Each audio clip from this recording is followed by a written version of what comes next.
This podcast is a proud member of the Fan Hub 100. Football without fans is nothing, so we've partnered with Fan Hub to put fans first. Search Fan Hub app to play your part in the journey.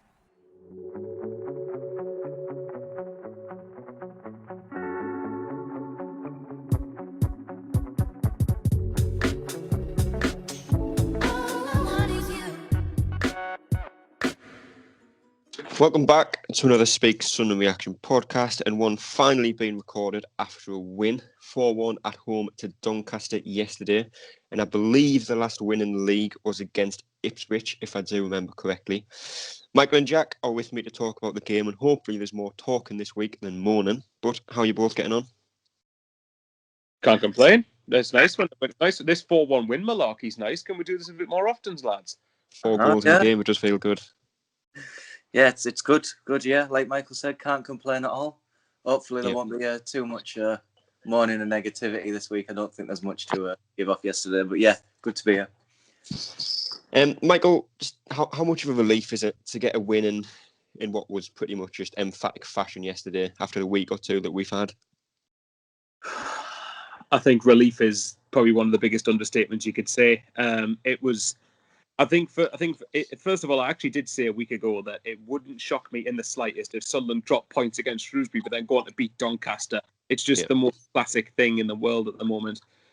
Yesterday's performance, I don't know what you two think. For me, yesterday's performance was certainly up there with the best performance of the season. In fact, I would go as far to say I think it was the best performance of the season, even better than the Lincoln game. It was definitely the best home performance, albeit we've only had 2 or 3 good home performances, I suppose. But it was just good to see that when we went ahead, the game was quite nervy, in my opinion, the first 6 minutes or so. But once we went ahead, didn't look back. Got the first, pushed for the second, scored the second, pushed for the third, and managed to secure the third goal. And one thing that particularly impressed me was our reaction to conceding. When you know what it's like all the time, you concede a goal, we kick off, pass to the centre back, hoof it out of play, and we're given away possession again. And it absolutely drives my nut when we do that. It really boils my blood. But thankfully, we kept. How many passes did we have in the build-up to our fourth goal? Because I'm convinced we must have made about a dozen or so passes in the build-up. It was just quality. It was straight from kick-off, wasn't it, that one? Pretty much. And I will point out, Doncaster, despite their last 2 results, are not a bad side. And they didn't have men or anything. They didn't have, as far as I'm aware, they didn't have any of their key players out. They are a good side, and I think we'll probably be up there. Whether we kick on and maintain this, I don't know, because we've been in this position before. But if we don't get confidence from this, then I don't know what to suggest.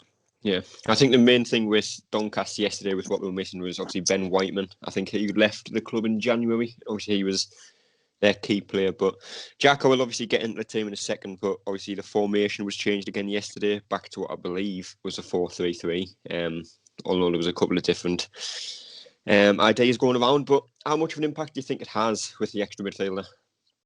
Yeah, absolutely right that we changed the formation, in my opinion. I think the 2 on Tuesday that played in midfield, not really down to them as even individual players as such. I just think that system doesn't really work against most teams in this division. And I think the fact we moved back to a 3 yesterday, Power back in midfield, and 09 back in midfield, I think was just absolutely crucial, to the way we executed the game plan and winning the crucial battles in midfield. I feel like a lot of the time on Tuesday, it looked like we didn't really have much of a midfield, which for the players who were playing in there, Scowen and Ledbetter, if I'm not mistaken, you'd expect them to be fairly solid operators. They're usually fairly decent in this league, albeit Ledbetter's maybe gone off the boil slightly in more recent games.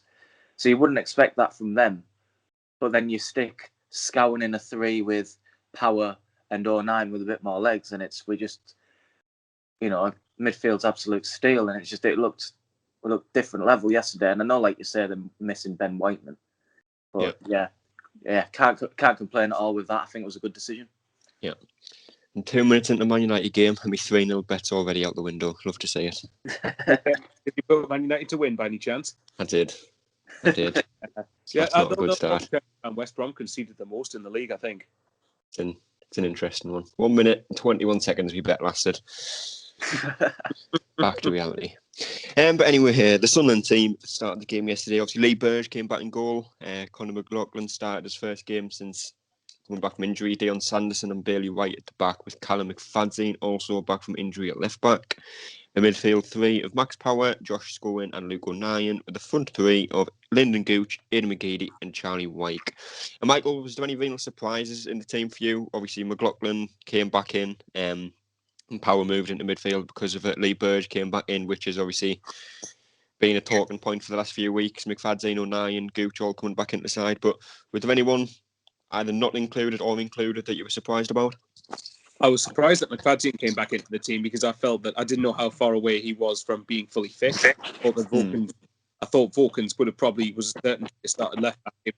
But in terms of the midfield, yeah, Power being moved to midfield was a surprise. I actually thought that Johnson would want to stick with him at right back, and that decision paid dividends. I was surprised that we shifted to a 4-3-3 because I thought Johnson was going to be stubborn towards a 4-2-2 formation, which I've personally not had major problems with. I personally don't have major issues with it if you have the players to fit that system. But I think 4-3-3 is the sort of formation we should be going for in this league. Really, we've got the players for it, so why not get accustomed to that particular system? But as for the team, there wasn't many. There was a couple of surprises, but in general, I think I was surprised with the way we set up rather than who started. If that makes sense. Yeah. Obviously, Ross Stewart is still missing with injury. He did slip over in the snow and somehow injured for 10 days again. Not just Sunderland player's injury, that. It is a very Sunderland player injury. So he's out for a week, I think, from now, when you'll be listening to this. But once again, Chris Maguire wasn't involved yesterday, Jack. Do you think we've seen him play his last game for Sunderland, or do you still think he has something to contribute this season? Well, last game, although there's plenty of games left, so I think last game might be a bit harsh, but I think we've seen the last of him in and around that starting 11, to say the least. I think. Yeah. I don't think he rates him, honestly. I mean, it's clear with his selection that he doesn't. I think he is a player who does need the fans in, so that's obviously out of his control. That's not his fault. He is definitely someone who feeds off a crowd. That sort of big occasion, playing in front of like nearly 30,000 every week. So, it's a shame it's gone the way it has for him this season, but it's not really all that surprising considering how much, like I say, he does obviously feed off that energy of the crowd and the big games, and you haven't really had that with it being behind closed doors. So yeah, I think we might well have seen him play his last game. Obviously, plenty of time to go, but it's looking that way. Yeah. Well, game got underway, and for what I think is the third or maybe fourth game in a row, we did take the lead very early, possibly even in the same minute as we have in the last few games. I think we're 7 minutes in again. Aidan McGeady, who had possibly one of the best games in his career yesterday, got the ball on the left, put a great ball in for Wyke to head in the opener, Michael. But we went 1-0 up again, as we have many times this season, and every other time this season we've crumbled. As we scored that first goal, initially, you must have kind of been thinking, here we go again. Yeah, it would have been hard not to. We scored in the last 3 league games, as you said. We've took the lead in all of them and we've only drawn 2 and lost 1, which is pathetic, really. That for this particular game, I did think Doncaster, out of say Gillingham, Shrewsbury, MK Dons, and Donny. I think Donny are some way the best side that we out of those particular teams are the best one out of that loss. So I think it was more a case of right, we're ahead. Now let's for once, can we actually manage it properly? And to be fair, once we got the second goal, I did think, right, we might have a chance of getting a draw. So, we're in business here. Yeah. Shortly after our opening goal, there was another goal scored, again, as there has been in recent weeks. But this time it was on our favour. And Aidan McGeady, once again, left side, ball into the box, Charlie Wyke had it, 2-0. Simple as that. And 15 minutes later, it was 3. Again, Aidan McGeady, left side, ball into the box, Charlie Wyke had it, 3-0. There's a bit of a theme going on here. It was. And as the Sunderland Twitter said, just copy and paste 4 times throughout the game. But there was a question of offside. You only see one angle, Jack, but whether it was on or off, seeing them two link up as well as they did yesterday is something we haven't actually seen enough of in our time in this league, really, not even just this season. Definitely not. Yeah, about the offside, it was miles onside, to be honest. I think looking back at that replay, but yeah, it's something we'll never really know. If we had a couple of angles, we get a better idea, but we'll never really know 100%. We can make the odd judgment. I think it was tight. I think it was something that VAR maybe would have overturned by a heel or something at most. Yeah, but, an armpit.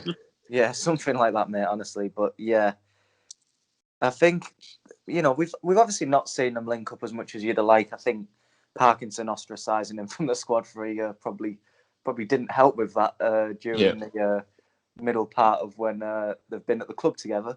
But at the same time, obviously, since McGeady's came back and things, we've maybe seen a couple of crosses here and there. But he's a player who's good enough to give Wyke that quality service on his head where we know he produces the goods from. And he always has been. It's nice to have a manager see the obvious signs that right, this player scores a lot of goals and does his best work from crosses in the air onto his head into the box from the right positions. We're not crossing it from 35 yards out, trying to loop it in and giving him no chance. We're crossing it from the edge of the box, 10 yards out, whipping it in the right areas, and it worked a treat. And I think, obviously, I understand people. Johnson did have a bit of a nightmare on Tuesday with a few of his decisions, a few of his selections. It was probably his first real shocker while he's been here. So he copped his fair amount of blame. But I think since he's came in realising these things and actually saying, right, we need to change this, and we've not had a manager in League One do that yet. Yeah. And I feel like he's really, he has done that so far. I don't think he's got the squad to maybe quite yet be able to eradicate all the issues he finds, but little things like that, like getting good quality service in the box, I think that's been really good to see. And I think Charlie Wyke has the improvement we've seen in him since Johnson came in, even though he's had a good season all around. I think it's been excellent. Yeah. Well, half time arrived at 3-0, Michael. 3 identical goals. Could easily have been 5 or 6. I think Aidan McGeady had a couple shots go just wide. Obviously, you've kind of already answered this a little bit, but is that the best half of football you've seen from Sunderland this season, and possibly even in our time as a League One club? Obviously, against Lincoln, we also went 3-0 up at half time. What impressed you more yesterday than against Lincoln? The relentlessness of the way we went forward. I think that Lincoln. I mean, maybe I'm memory. I can't even talk. Maybe memory's gone a bit hazy here. Yeah, I'm not used to a win. That's why. Maybe my memory's a bit hazy of the Lincoln game. But from what I can remember, apart from the 3 goals that we scored at Lincoln, I can't remember many other maybe 1 or 2 clear-cut chances we created, and we could have gone 2-0 down in the first 10 minutes or so of that game.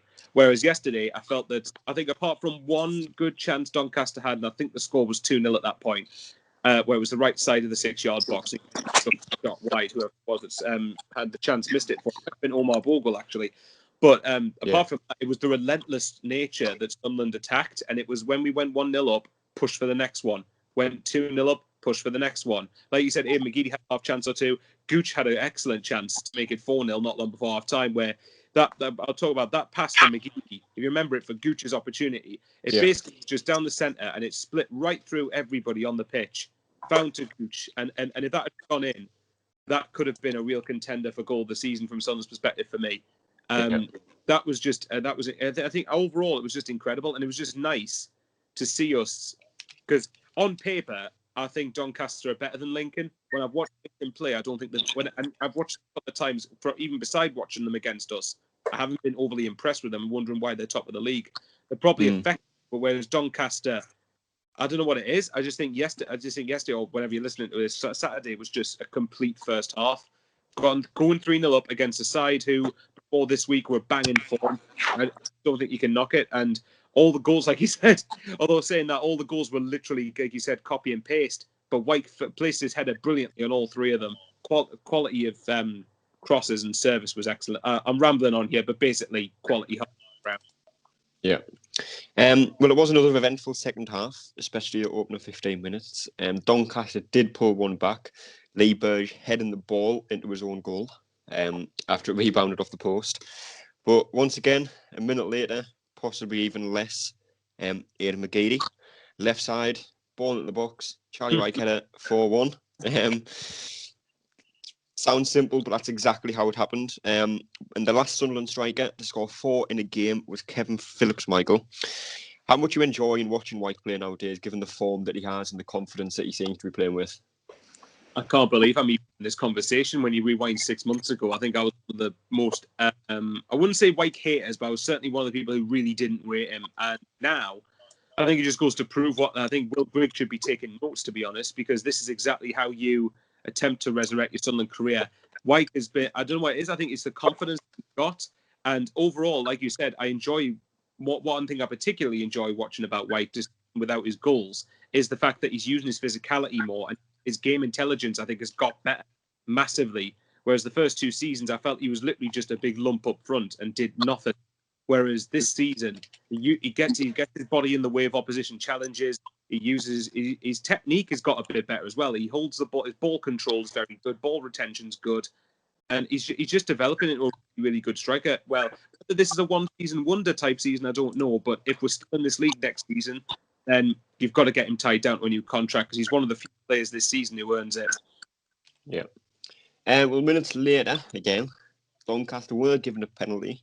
I don't think anybody on the pitch or at home or anywhere around the world knew what it was for.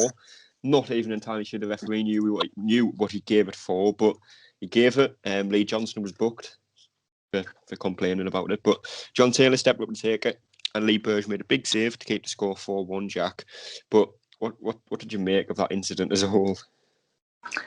I mean, can you believe these League One referees are employed to officiate, making decisions like that?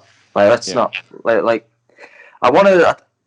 As someone who has refereed myself, I like to give a lot of the benefit of the doubt and say, well, I see why he gave that, but come on, like what's he seeing there? Which is A, an intentional handball, or B, just in general an infringement. Where was he through anyway? Was he gonna without 09? To be honest, if anything, that was a free kick to Sunderland. But yeah, precisely that. He's had to essentially barge 09 out of the way. I know he didn't make. It's not like he's absolutely 2 hands in the back shoved him, but his shoulders into the back of him. He's having to throw his weight around to get anywhere near the ball. Yeah. 09's held him off, and he falls over. He's not looking where he's going. He puts his hand down. He doesn't even put his hand down to break his fall. Actually, he puts his hand inside of his body to try and avoid the ball, and it just touches his elbow. It's just, honestly, mate, it's just, I don't want to ramble on too much about one thing, but that was probably my pet peeve of the day, to be honest. That it was just, EFL officials. Yeah. Luckily, it did not come to anything, but Sunderland did start to tire, as you'd probably expect, given the nature of the play that they were using and the high press that we saw for large parts of the game. But Doncaster started to see more of the ball, but didn't really threaten to do much with it. But towards the end of the game, Doncaster had another penalty. Lakilo, who came on as a sub, he got the better of McFadzean, albeit not particularly hard to do so. He went down in the box, took the foul, Michael. Given the impact Lakilo had when he came off the bench for Doncaster, were you surprised that he didn't start and almost glad that he didn't start? Yes to both questions. I don't know what the situation is with him, but maybe he was just someone who wasn't 100% match fit. Maybe Darren Moore was trying to make a statement and saying your place isn't guaranteed in the team. But again, I don't know. I didn't watch their game against Fleetwood, but I think he did certainly give us a few problems. But thankfully, he came on too late to try and have an impact, and I think he took the second penalty, didn't he? He did, yeah. Yeah, and obviously that was horrendous. So thankfully, no harm done there. Yeah. As you said, Lakilo did take the penalty. Lee Burge once again made the save and was able to hold on to the ball this time, Jack. But, given the constant changes in goal, question if we have a goalkeeper who is good enough, how much do you think a performance like that will help Burge going forward? Yeah, it's massive. I mean, being a goalkeeper, one of the biggest things is confidence, and that'll be huge for his confidence. I'm still not convinced. I don't think anyone is. I don't think we're kidding ourselves here. He still probably isn't good enough to be the one to be our goalkeeper and get us sort of promoted from that position and contribute in that way. But,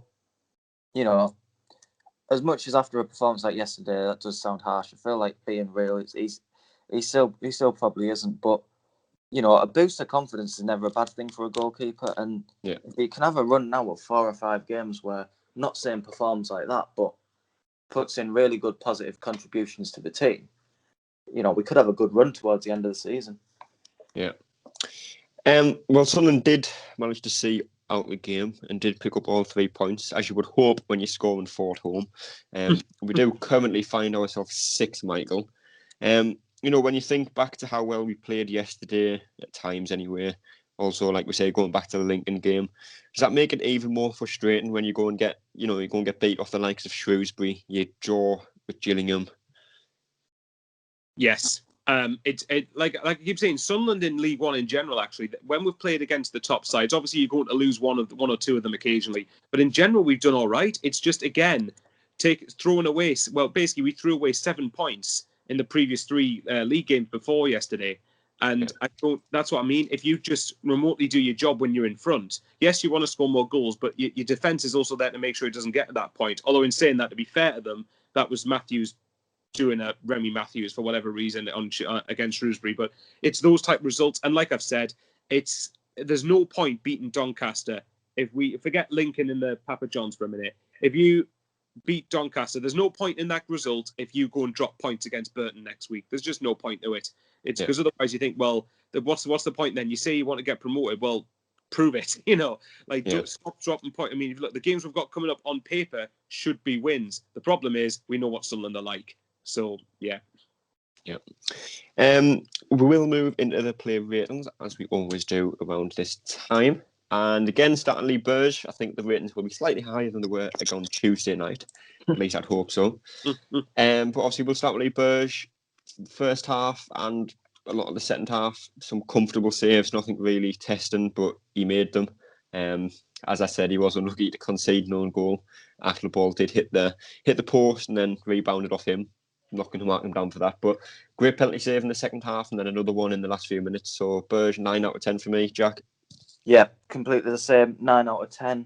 Probably just the own goal that was keeping him from getting a 10, which, as we say, was unlucky. It was maybe one of them where a keeper of a high level, say a Premier League keeper, a high Championship keeper, would have maybe kept his eye on the ball a bit more, for a bit longer and maybe reacted to it.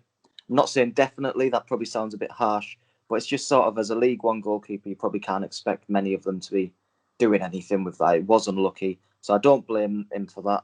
But it's probably what stops him getting a perfect 10 out of 10. So I'd say 9 from me. Big moments in the game. Michael, for you?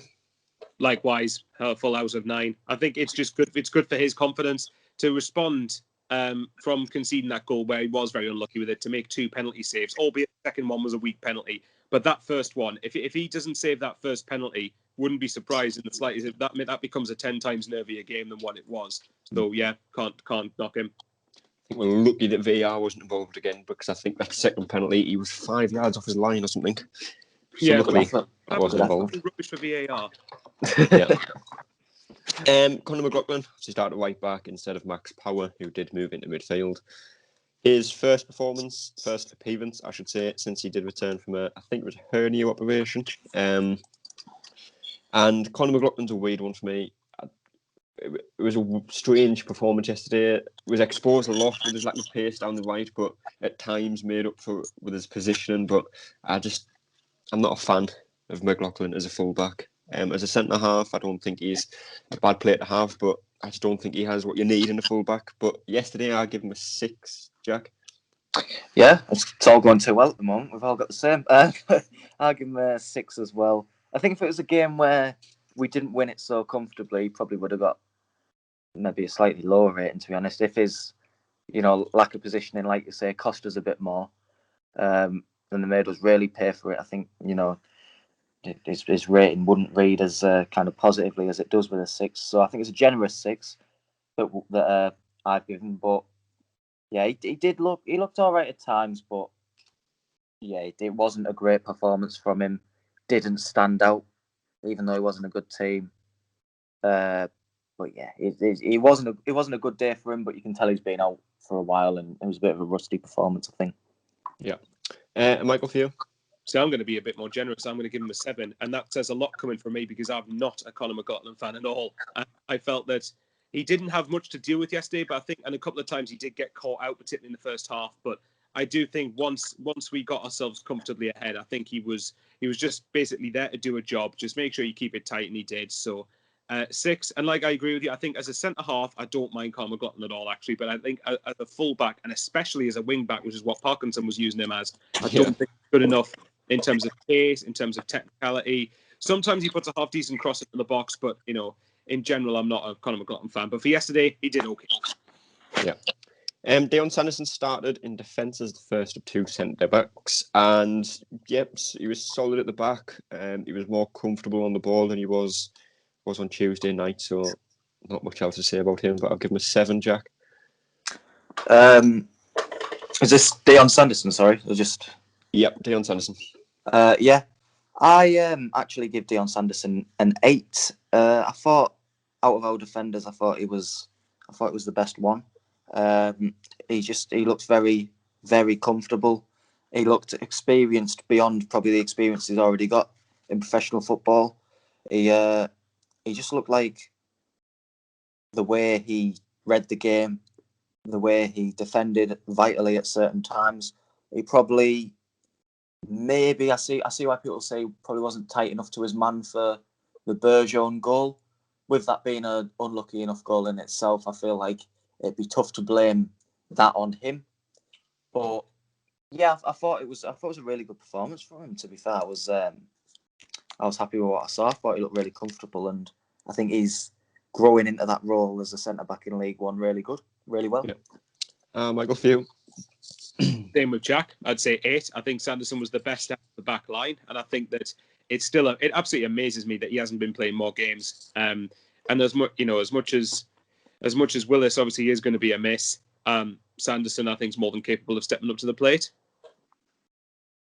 Billy White started alongside him in defence again, and similar to Sanderson, in the match report, I'll just put C above because it was an almost identical performance. Solid at the back, more comfortable on the ball when he had it. So again, I've given him a 7. Jack? Yeah, agree with that. I give him a 7. Yeah, not really got much to say different about Sanderson. Just he maybe didn't look as comfortable. He was just a little bit sloppier than Sanderson was at times. Yeah. But then to combat that, when the game was getting a bit tight and they were maybe putting a bit of pressure on us, you could tell he did make some very important tackles, some important clearances, some good moments where he was calm on the ball when he needed to be, read the game well as well, like Sanderson did. So, yeah, I think it was a decent performance. It wasn't his best performance in a Sunderland shirt by a long way, but, decent enough, steady from him, so I'll give him a 7. Yep.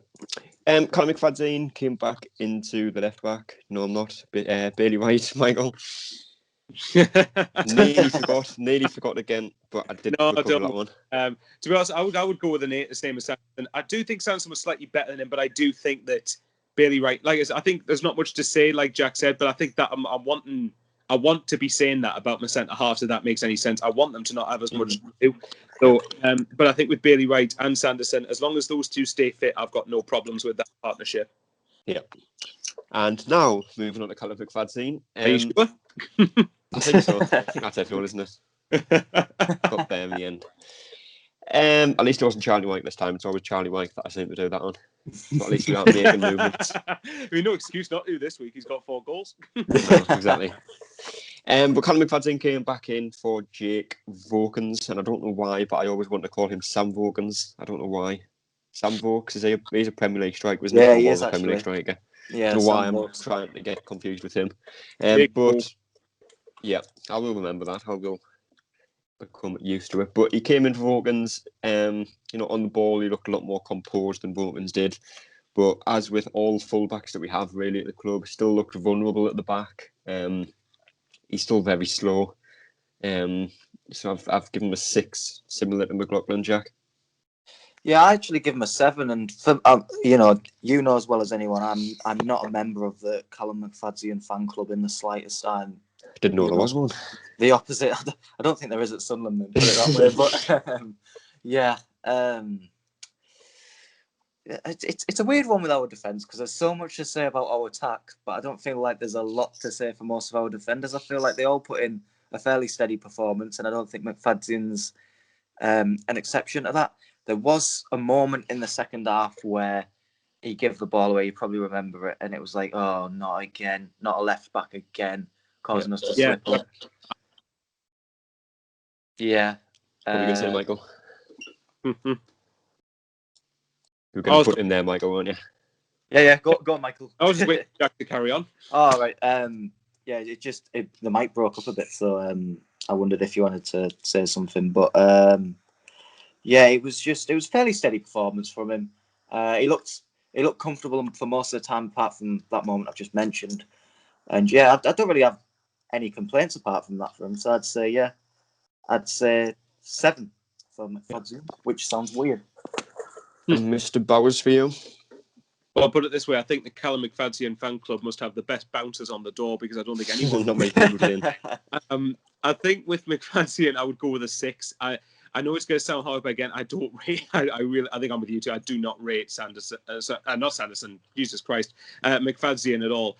I think that both... the Lee Bergeron goal, he was out of position for the cross that led to it because he was basically too far central. Yeah. For me, if I'm being hypercritical there. And then I think the second penalty he gave away, which obviously came down his side, there's obviously that pass Jack's referring to. Yep, I remember that very well. And I was thinking, oh my goodness me, why is this man getting into our team? Yeah, 6. And I'm only giving him a 6 probably because other than that, he got away with not having to do as much because the game was already won. Yeah. Moving into the midfield 3, we'll start with Luke O'Nien. As we always say, with O'Nien brings a lot of energy into the middle, but picked up a needless yellow card, which kind of hindered him with the quick press and the high press that we've been doing. He was decent on the ball, decent off the ball. So yeah, I've given him a 7. Jack? Yeah, I've given him a 7 too. I thought, like you say, his energy is just such a boost and such a great asset to our midfield. It's so enjoyable to watch a player with that much energy, enthusiasm playing the midfield. And, he's not the all-round most amazing footballer in the league. Like, no one's going to try and kid you that isn't, it's not like we're talking about him as if he's like a prime Steven Gerrard or prime Paul Scholes of League One. He's never going to be that all-round amazing League One central midfielder. More than Lombard. Well, exactly. Like, it's he's always, what he will always be is he'll give you that energy which complements power and scoring really well. And what he also gives you is that experience, that sort of calmness, that ability to manage certain game situations really well. And I feel like yesterday was a perfect example of when he did that. And he is a very consistent player as well. He is someone who will get you a 7 out of 10 most weeks. It's like I said the other day, it was a bit of an exaggeration, but you can play him right back, he gives you a 7 out of 10. You play him centre mid, gives you a 7 out of 10. We saw a game last year, I think, was it Southend at home? I mean, we're going back a long time here, but he played number 10 that day. I thought it was really good. You play number 10, 7 out of 10. Not that I'm saying we should play him there every week, but I said he could probably play in goal and you give him a 7 out of 10, or centre back and you give him a 7 out of 10. He's a very versatile, all round good footballer. And I don't want to ramble on for too long. I'm boring as I can't answer a question in less than about 2 minutes. But good performance for me, 7 out of 10. Yep. One thing I always find interesting about O'Nien that doesn't get brought up a lot is ever since he signed, his haircut hasn't changed. Obviously, the barbers have been closed for a long time, and I find that very interesting because his haircut has not changed for two years. Tell you what, it's an interesting point, that. It is, isn't it? You've got Max Power, O'Brien all going bald. O'Nien just doesn't grow hair. Maybe there's some illegal barbers going around right now. Potentially. Luke O'Nien would be too nice to do that. I don't know. Compared to what he's like on the pitch, he can be a proper shit house if he wants to be. So yeah. Yeah, I like that, bro. I like that. The thing is, I mean, I'll quickly say, I would go with a 7 as well. I think it's just that I think what we've learned from here, though, is I think Jack's advocating Luke O'Nien being placed in goal ahead of Remy Matthews. So I don't know many people who would disagree with that. In general, he's just a pretty perfect versatile player. Technically, he's nowhere near the best player that you're ever going to see play. What he does offer in terms of energy, pressing, and I think a bit more game intelligence now, which is natural as he gets older. It's actually quite vital to the team, and I think he was a very, very important part of that midfield battle yesterday, which helped us massively to get the result. Yeah. Max Power moved from right back into central midfield, a little bit deeper in centre midfield to the other two. Again, played some neat stuff, moved the ball quicker than we've seen in recent weeks because obviously Ledbetter just like to slow the game down. But Power came in. We looked at a better team with them three in midfield. So again, I've given him a 7, Jack. Yeah, 7 for me. It's all gone too well. We were agreeing on everything here. But yeah, he moved the ball really well. His passing was inconsistent at times, but you know, he's always that sort of player. He's always been passing wise. He's never been a ball playing midfielder, has he? So you come to expect that. It was good to see him not committing the needless fouls. I go on about it every week I've been on here so far. It was good to see him, not do that and not waste times where we could win the ball back and have a quick turnover of play. Instead, by making a needless foul after a heavy touch. His first touch looked good, and yeah, for me, 7 out of 10. I thought it was solid. Yeah, Michael. 7 out of 10 as well. Hat trick of 7s. Yeah, we are agreeing too much here, aren't we? It's all going too well. This winning malarkey, Jesus. Let's go back to losing every week. I think with please don't, Sunderland. With Max Power, I think it was definitely a 7 out of 10 performance. I think he was a bit shaky early on because I think it was a couple of times he tried to switch the play and ended up conceding a throw in or gave the ball away. But once he settled into the game, it's a bit like Sunderland. Once he settled into the game, very, very solid, and had to go to right back for the latter part of the game, if I'm right, and just did a basic job. So I think he's the least impressed with the 3 midfielders, but definitely deserves a 7. Yep. Josh Scowen was the last midfielder. And similar to O'Nien, a lot of energy, but as kind of we've become accustomed to with Scowen, he is a bit wasteful in possession at times. I've got him down as a 6. I'll stick with a 6, but it's quite a high 6, I suppose. So, Jack? I actually went with a 7, so that's maybe even more high. But yeah, I feel like it's sort of the most we've seen out of him attacking wise since he came, really. I feel like as a performance, I feel like we've never really seen him as advanced, as looking to, I dare say get on the score sheet himself, but, getting those positions to really change the game in an attacking sense. I feel like we really saw, I'd call it a bit more of an ambitious performance from him yesterday. He wasn't just sat back playing within himself. He looked like he wanted to get out there and really impact the game, and I like the look of that. And I feel like he was good at times. Yes, his passing was a bit inconsistent, a bit like Powers was. I think Powers' passing was probably a bit better than Scowen's at times. But yeah, I'd give Scowen a 7. I think it was good yesterday. Yeah, I think we've seen enough of his shooting to decide that he's not going to get the score sheet too much, though. Yeah, but probably, yeah. Michael, for you?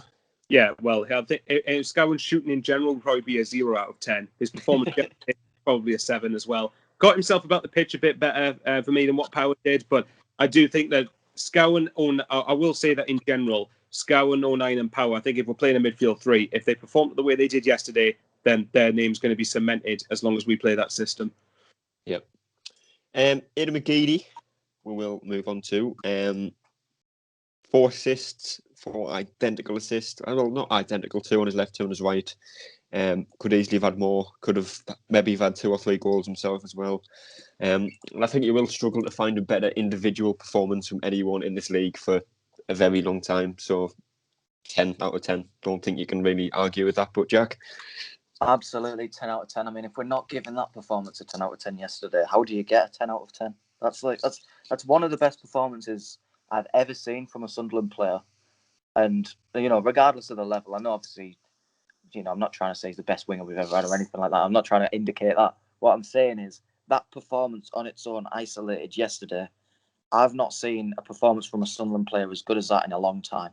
That was, from a winger as well. I don't think we've not necessarily over the past few years, apart from McGeady as such, been we've had McGeady, maybe Gooch, Maguire running off, but apart from that, we've not necessarily been blessed with amazing, consistent wingers.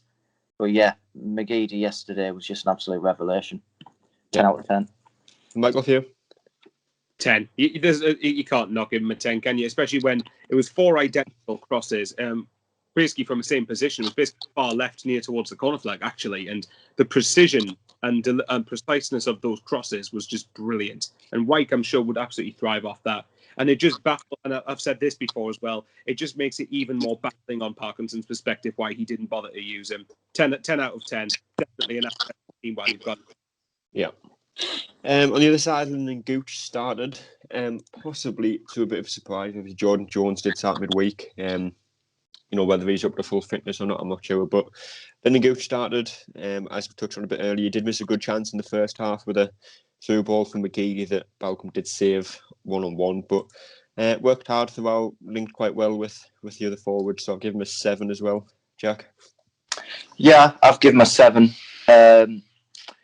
It's a bit unlucky for him because with everything that went on the other side of the pitch, we probably didn't realise that he was there as much. Like, let's be fair, we probably forgot. Hang about, we've got another side of the pitch we're playing on as well, haven't we? Like, we're not just playing on the left here, but no, it was all right. It was pretty good. I mean, we say that in an attacking performance that was just unbelievable, but yeah, it was a solid enough performance from him. He had some good moments. He had some maybe not so good moments with the one-on-one. But his pace, such an asset. Good first touch. His dribbling, his ability to drive defenders. Yeah, it's fantastic. Great asset to the team. 7 out of 10. Yep. Michael, for you? 7 as well. Probably, obviously, I think he'll go unnoticed because of how good McGeady and Wyke were. But I think Gooch, again, like Jack said, pace and asset. Should have had a goal himself. Tracked back when he needed to. It's a typical Lyndon Gooch performance. And Charlie Wyke, obviously the last in starting 11, 4 headers, 4 goals. I don't really think he had any other chances to score, which I'm sure if he did, he would have. Held the ball up well as a striker in League One. You can't ask for anything else. So again, 10 out of 10, Jack. 10 out of 10, Bagsman. What else do I need to say? He's just, Bagsman, top scorer in the league now. Different gravy. He's in a mood where anyone who wants it can get it. It's amazing. So yeah, it's good to watch. Who's his confidence? There's not really much else to say, is there really? 10 out of 10.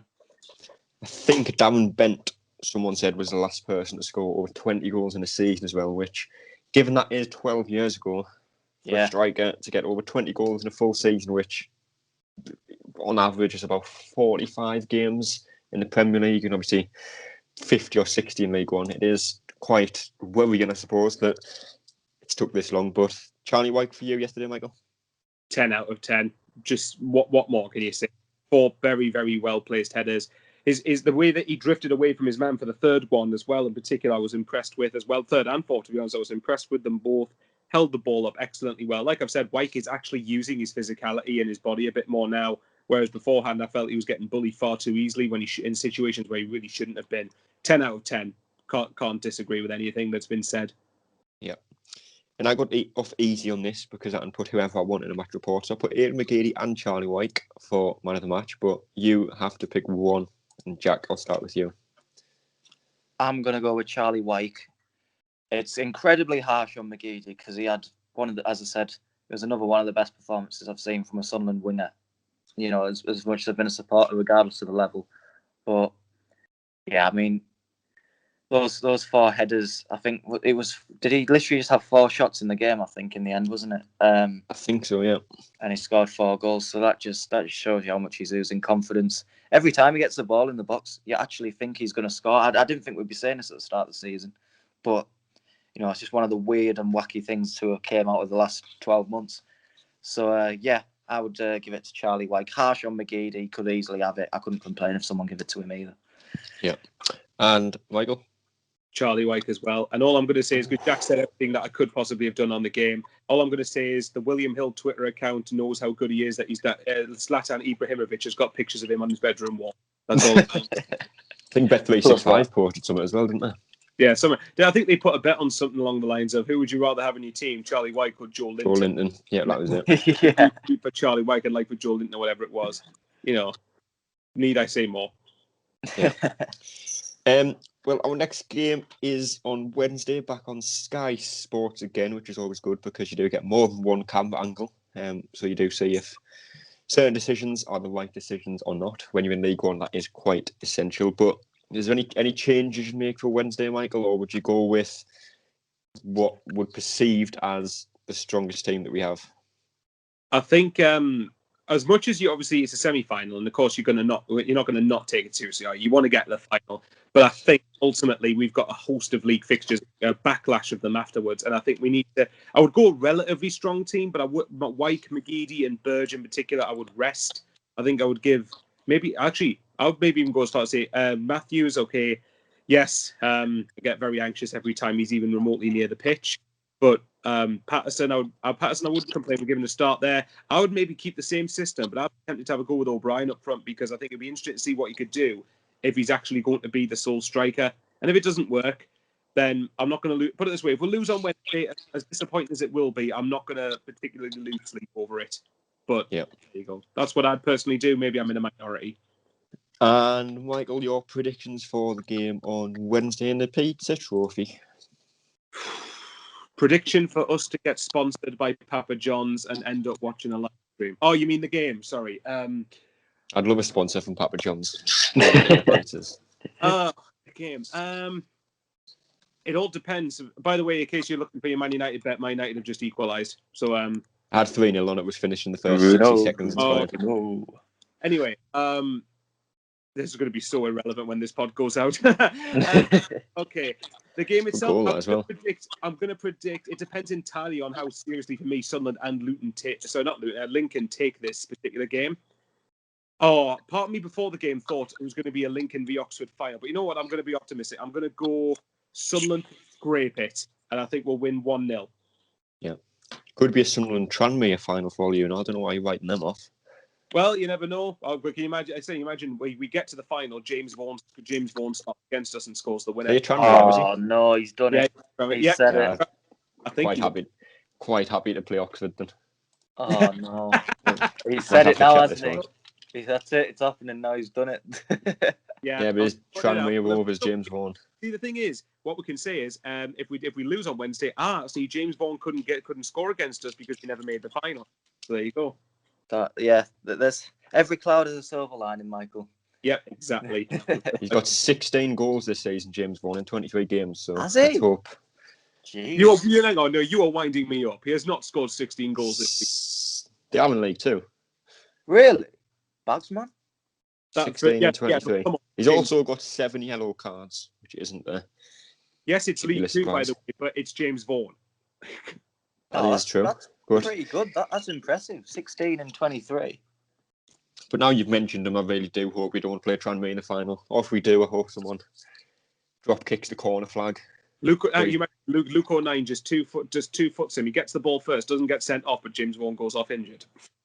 Yeah, we'll take that. But Jack, anyway, predictions for Wednesday's game?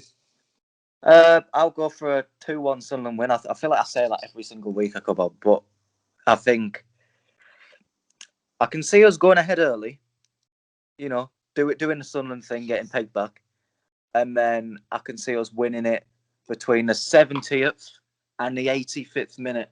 I can see it being quite a late goal. We're all singing from our living rooms that we're going to Wembley, even though we're not. Or we're all tweeting it, one of the two. And then, I think we'll win. I think we'll just scrape it, like Michael said. I don't think it'll be a great performance. But yeah, I feel like even that's optimistic because Lincoln could easily come and just turn us over 2-3-0. I wouldn't be surprised if Lincoln knocked us out, but no. That would be quite possible. But anyway, that is all we have time for today. I was going to say tonight, but I thought it's only 2:45. Thank you for coming on, Jack and Michael. Thank you for having me. Obviously, we'll be back on Sunday. We're not going to bother recording one after the Lincoln game because it is in the Papa John's Trophy, and hopefully that is the last time we ever mention that ever again. But like I say, we'll be back on Sunday. But until then, we will see you later.